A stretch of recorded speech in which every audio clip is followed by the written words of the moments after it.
یہ امانت ہے میں آپ کو اور اس قوم کو میں بتا ہی دینا چاہتا ہوں. بالکل شیئر کریں. یہ بہت امپورٹنٹ چیز ہے. ایک لالا موسیٰ کے ایم این اے ہوتے تھے منظور حسین شاہ. اچھا.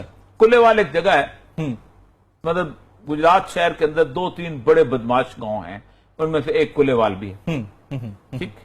اب منظور حسین صاحب, نواز شریف صاحب جب دوسری دفعہ ان کی حکومت ختم ہوئی تو انہوں نے, پہلی دفعہ جب ان کی حکومت ختم ہوئی تو یہ ایک ٹرین مارچ کر کے بالکل وہ ٹرین مارچ ویسے تو خالی کھلی جا رہا تھا. لالا موسیٰ پہ انہوں نے بڑے ٹھیک ٹھاک کراؤڈ جمع کیا. تو بدماش آدمی تھا, فوت ہو گیا, اور انہوں نے بڑے کشن کو وغیرہ لہرائی اور سارا کچھ وہ بازار بڑی دیر تک ٹرین روکے رکھی, کھڑی رہی ٹرین وہاں پر.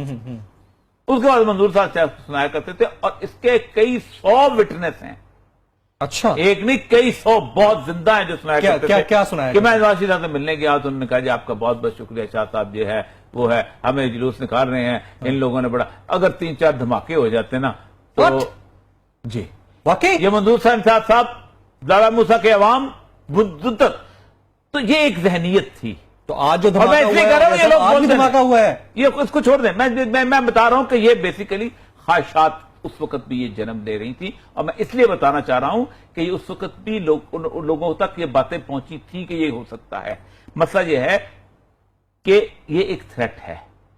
آپ جی ٹی روڈ سے جا رہے ہیں, جائیں, آپ کا حق ہے, آپ نکلیں. ٹھیک.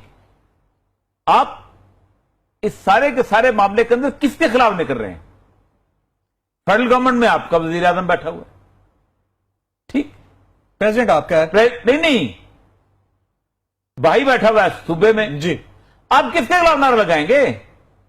سپریم کورٹ کے خلاف. اگر یہ ہوا, میں قسم اٹھا کہتا ہوں کہ اگر سپریم کورٹ کو اس دفعہ انہوں نے ملائن کرنے کی کوشش کی, پاکستان میں اس کے بعد عدل کی تاریخ ختم ہو جائے گی.